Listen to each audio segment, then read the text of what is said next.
Hola a todos, muy buenas tardes. Aquí a la cámara. Estaba pensando, ¿hago vídeo? ¿No hago vídeo? Y de repente me he encontrado con un huequito pequeño y con una historia que, bueno, que creo que aporta a este debate tan interesante que nos ha traído en el pasquino de hoy mi querido Luis Pastor. Por cierto, este pasquino no emitía pregunta a Barro, con lo cual, eh, pues bien, porque puedo meter la baza sin pensar que estoy usurpando un papel que en principio no me corresponde, ¿no? Eh, en esta correspondencia a dos en las que me meto y hago guiños. Querido Luis, me ha gustado que traigas este tema cuando ya ha pasado el suficiente tiempo como para que no sea candente y no salten chispas, es decir, haya cogido todo un cierto pozo de relativa calma. Y es un tema muy interesante porque yo en su momento, cuando salió la polémica, tuve una opinión que enseguida voy a contar, y según ha ido pasando el tiempo, pues seguramente mi opinión ha ido variando, porque creo que es un tema que tiene muchas aristas y que es muy controvertido y que es un verdadero problemón. Porque por un lado tenemos el uso que se le ha dado históricamente a ciertos objetos artísticos y si ese uso es válido o no es válido hoy en día. Entonces voy por partes. Lo primero, ¿tiene sentido que en el siglo XXI en un comedor de una universidad haya un fantástico cuadro barroco holandés de una naturaleza muerta, un gran bodegón con aves, animales, que muestran lo que sería la opulencia de una despensa bien surtida que era bastante rara en las casas habituales de cualquier parte de Europa en ese siglo XVII? Está claro que ese cuadro tenía ese contexto en un comedor, comida opulenta, eh, habla de prestigio, habla de poder económico y seguramente cuando se colocó ese cuadro ahí tenía sentido. Pero claro, las cosas van cambiando, los contextos van cambiando y a lo mejor resulta que entiendo que alguien se pueda sentir ofendido. Son cuadros muy exuberantes, son cuadros muy llamativos y que, bueno, has puesto unos ejemplos, Luis, muy interesantes. Yo se me ocurre alguno más, como por ejemplo, si en vez de una gran mesa de caza, que hay muchas aves, ¿no? Y muchos animales que han sido cazados, ¿no? Y se ve lo que se hubiera mostrado es, pues, por ejemplo, una escena cruenta, ¿no? Como podía ser una matanza de los inocentes, como has comentado, para un paritorio, pero también un comedor o una tauromaquia, por ejemplo, en España, que las hay muy sangrientas, ¿no? Quizá lo que se me viene ahora a la cabeza son los grabados de Goya que tienen una fuerte carga crítica contra contra la fiesta española, ¿no? A la fiesta nacional. Eh, Bien, entiendo el cauce que utilizaron los alumnos y entiendo que el rector haya accedido a quitar el cuadro y además creo que es un triunfo haberlo llevado a un museo. Es decir, hasta ahí todo perfecto. Pero al principio sí que es verdad que me pudo el titular. Y es uno de los problemas fundamentales de hoy en día con el periodismo y con las noticias culturales. El titular. Claro, tú lees el titular, los veganos, no recuerdo el titular exactamente, pero algo así como los veganos consiguen que se quite un bodegón del siglo XVII de un comedor en Cambridge y, y claro, dices, ya estamos, las minorías oprimidas, las mayorías opresoras, ya estamos, que si tal, que si ahora va a ser el cuadro del XVII y lo siguiente que va a ser, que si esto es cultura, que si va. Vamos a relajarnos.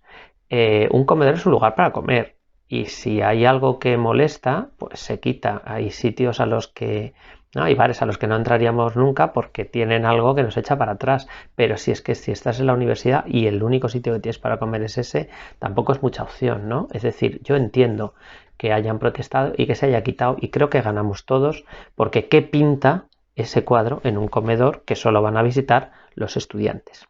Y a partir de ahí me he acordado de otra cosa, y es el uso de cuadros en comedores. Es muy tradicional, claro, las universidades,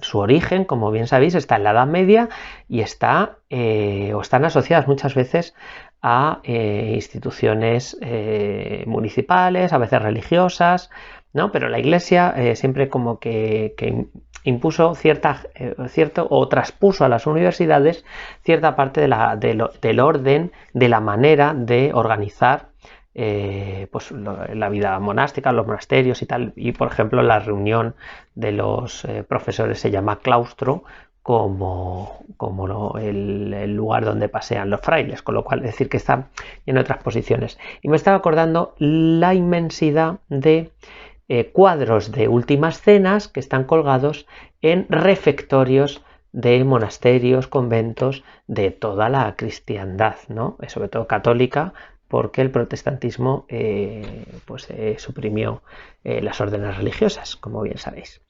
Y me estaba acordando, por ejemplo, del la famosa última cena que Tiziano pintó para el refectorio del Escorial, para Felipe II, que es el gran desconocido de Tiziano, o uno de los grandes cuadros desconocidos, porque sí, se puede ver en Patrimonio Nacional, pero durante muchísimos años estaba en un lugar tan oculto a la vista como era el refectorio, que solo lo conocíamos o solo se conocía por copias.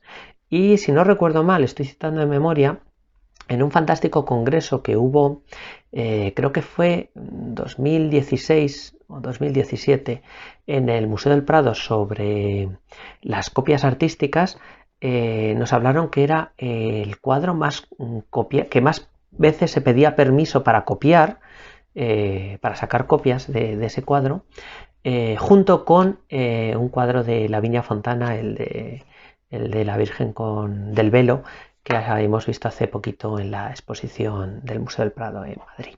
Bueno, pues ese lienzo de Tiziano, hay muchísimas copias. Os pongo alguna que podéis ver de las copias que hay en el Museo del Prado, en la Casa de Alba y, por ejemplo, en el Monasterio del Paular, que le dedicamos un post en investigar hace tiempo. Hay una copia también barroca del cuadro de Tiziano. Esos cuadros en refectorios, en comedores y tal, estaban ocultos a la vista. La musealización de estos espacios o el que salgan de esos espacios y se lleven a museo, creo que es positivo. También es verdad que se descontextualiza, porque por ejemplo esos cuadros estaban pintados para ahí, para ese salón, para ese comedor y para ese lugar, pero imagino que el cuadro holandés no estaba pintado para el salón comedor de la Universidad de Cambridge, con lo cual mi corazón anda dividido. Por un lado, qué bien los estudiantes que lo han pedido, por otro lado, cómo se cargan la decoración de un salón histórico por una petición. Y ahí vuelvo a estar en contradicción. Y se me abre otra arista, ¿no? Otra arista que creo que me lleva a algo interesante. Y por otro lado, pues me estaba acordando de mi función laboral. Como bien recordáis, yo soy profesor o muchos, por si no lo sabéis, soy profesor de educación secundaria en un instituto público en la Comunidad Autónoma de Madrid, donde resido, y en el espacio común que tenemos los profesores, que es la sala de profesores, pues yo suelo llevar de vez en cuando algún guiño artístico, fundamentalmente barroco. Y esos guiños artísticos, pues a veces son bien entendidos y a veces no, ¿no?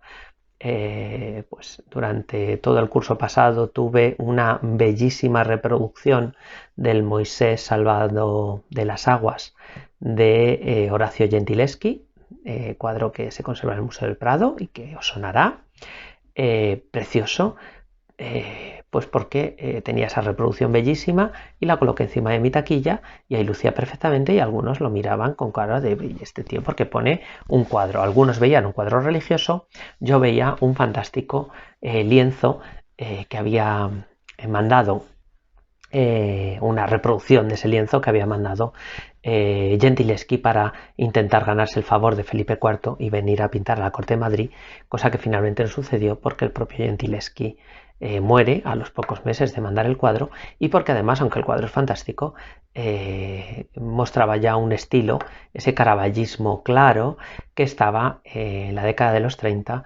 desfasado. Bien, y además de eso colgué una reproducción de la Virgen de la Granada que compró el Museo del Prado hace unos años en el corcho de anuncios y lo mismo, alguien miraba y decía, pero ¿esto qué es? ¿Un colegio religioso? Porque hay una virgencita con niño, ¿pero qué es esto? Y yo lo había puesto pues porque era esa obra que había comprado el Prado, que ahora pasaba a ser de todos, que antes era solo de la Duquesa de Alba, y para que fueran a verla, ¿no? Para motivar a visitar. Con lo cual ahí entiendo que alguien pueda sentirse molesto, ¿no? Es decir, yo estoy colgando obras de arte y lo estoy viendo con una perspectiva artística y alguien puede estar entendiendo que estoy poniendo estampitas de la Virgen. Y le puede molestar, ¿no? Han sido muy respetuosos mis compañeros y nunca la han quitado. Quiero decir que simplemente han hecho a lo mejor algún comentario de ¿y por qué has puesto esto? Mi hazaña más brillante y pequeña maldad es que cuando abdicó el rey emérito, Juan Carlos I, pues durante bastante tiempo en la sala de profesores no se cambió la foto del rey y seguía Juan Carlos, en una foto además de los años 70, de cuando accedió al cargo en el 75, ¿no? Y con mucha maldad, pues yo colgué en ese marco, puse encima una foto, una reproducción del retrato que le hizo Luca Giordano a Carlos II, adulto, y que también conserva el Museo del Prado. Durante un mes o así, nadie se dio cuenta del cambio. Y al paso del mes, cuando alguien se dio cuenta, dije, ¿y esto? Y vieron que el rey era Carlos II, el hechizado, el tal. Enseguida todo me señalaba a mí. Parece ser que ya habíamos movido orgullo barroco, con lo cual ya sabían que yo estaba perdidamente caído en las redes de Giordano y de Carlos II. Y entonces me decían, ¿pero por qué has hecho esto? ¿Por qué has puesto esta foto? Y entonces yo decía, ya que ponemos a un rey que no lo es ya, que no es el retrato oficial, porque habría que poner el retrato oficial de Felipe VI, pues yo dentro de todos los que ya no son reyes, elijo mi favorito y le reivindico. Hizo mucha gracia, pero evidentemente acabaron quitando la foto de Carlos II y poniendo un retrato de Felipe VI. Total, usos del arte en espacios públicos es complicado si no entendemos cuál es el uso de ese espacio. Quiero decir, si es un comedor y tenemos grandes carnazas, pues es normal que moleste. Y con todo esto que me he enrollado muchísimo y con todo mi anecdotario, me despido de vosotros, doy un abrazo muy grande a Barro, a Miguel, a Luis Pastor y a todos aquellos que os asomáis a sus pasquinos, que está muy bien, o a mi canal, donde últimamente estoy subiendo más cositas porque me he animado a esto de hablarle a mi querido teléfono móvil enfrente.